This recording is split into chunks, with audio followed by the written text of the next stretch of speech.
Kjo motra shkruan thot pyetja ime është se je më i miri hoxh, a pranon po se jo thot sa më rëndësi, po për neve po. Une nuk po përgjigjem me thonë po jam ose s'jam. Është për te kësaj dhe qëllimi që unë po e përzgjedhi këtë pyetje për te kësaj jam apo s'jam. Normal që nuk jam. Tash unë më i marrë veten. Kjo është edhe më disa pika për i përmendje. Para është relative, ti mund me mendu që të kom përshtat ty në përgjigjet e mia që ke pyet ti ose të kom këthy ty përgjigje, ka njerëz që s'kam mujt me këthy ose se kam pa tudhës, edhe ka të atill që përkundrazi thonë ti je hoxh i keq. Domethënë varet njerëzit si të vlerësojnë. Kush është vlerësuesi i sakt? Është veç Allahu. Andaj Zoti i lartësuar ka thonë Kur'an, mos e lavdrani, fala tuzaku anfusakum. Mos jepni vetes vlera, kështu me thonë hoxh i mirë ose më i mirë ose më i keq. Huwa a'lamu biman ittaqa. Fa Zoti di kush është ai që është i devotshëm, që është besimtar, që është i sinqert, i ndershëm, etj. Këta nuk e dim na, kush nuk e di. As unë nuk e di. As unë përveç Allahut azza wa jall. Prandaj është e gabuar ajo bindja me kriju për dikan sa është ky më i miri. Mbarë pse, ndoshta 2-3 postime të kom kthy ty edhe ke menduar që jam më i miri. Dikujt tjetër se kam kthy asnjë. Ai mendon që unë jam më i keq, ose mendon që unë jam me qëllim jam ty aba.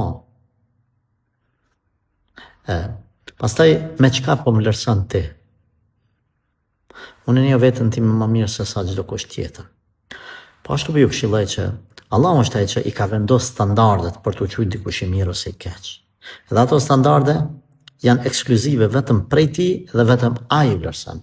Prandaj vlerësimi i dunjas është i gabuar sado që të mundohet njeriu me mendu se e ka analizuar mirë, është prapë i gabuar. Vetëm peshoja ditës kiametit edhe dëshmia e Zotit për dikën që është i mirë, vetëm ajo është dëshmia e saktë. Edhe veç kanari Allahut më të saktë. Domethënë devotshmërinë ose sa je i mirë ose sa i keq.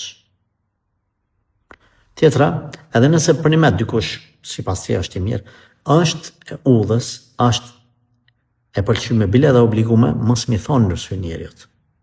Sepse pejgamberi alayhis salam ka pa dikant të lëvdu në sy, ka thonë ja thyt qafën vllajt juaj. Ja thyt qafën vllajt juaj. Nuk ban me lëvdu për arsye se mundet më rrit mendja.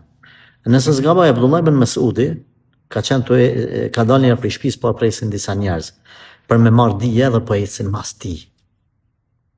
Ai po is përpara ai po kthyer mas nxansat po ecin. Dhe po thotë mos ecni ashtu. Mos ecni ashtu se për ju është në çmim, e për mundet me mbos provë, me kalun mendje madhësi. S'ka pas qefaj.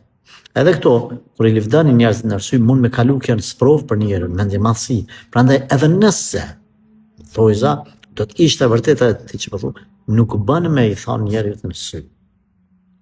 Aq me tepër që sa, vallahi billahi dhe tallahi nuk ka, vallahi billahi s'është. Çka më mirë se sa me lëvdu njerën në sy? Gjithmonë ata që të lëvdojnë në sy, ata janë të ta thy qafën, unë edhe pse të mirë kuptoj ty.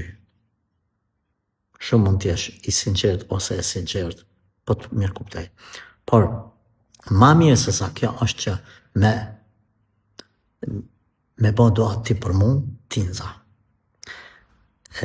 Musliman fisnik, bujar, është ai që kur ta dë tjetrin, nuk i kallzon kurr. Nuk i kallzon, më falë. Mi kallzu ban që po du për rrët Allahut azza wa jall, por nuk e livdan kështu, deshta me thonë, po e përmirësoj, nuk e livdan. Në sy nuk ja rrej shpinën, çka ban? Ban doa tinza në namaz për të o Zot forcoje, ruje nga sherri i shejtanit, i insanit e tjerë. Ban doa shumë për ta, edhe kur nuk i kallzon mshelguin. Në ditë kiametit, kur ta marrë vesh unë la ilaha illallah, pas ka ban filani doa për mu, ose për ty, ose për atë hoxhën tjetër, unë kur se pas kam ditë. Prandaj, bani dua është kjo ma mirë se sa thjesht me bos provë për dikan. A unë po ta hekja dresvese, që s'është ashtu që shka thanë te. Allahu të bekoft dhe të rujt. Allahu të baft ty edhe gjithë ata që dëgjojnë këtë video më të mirit e venit juaj edhe të ummetit Muhamedi sallallahu alaihi wasallam.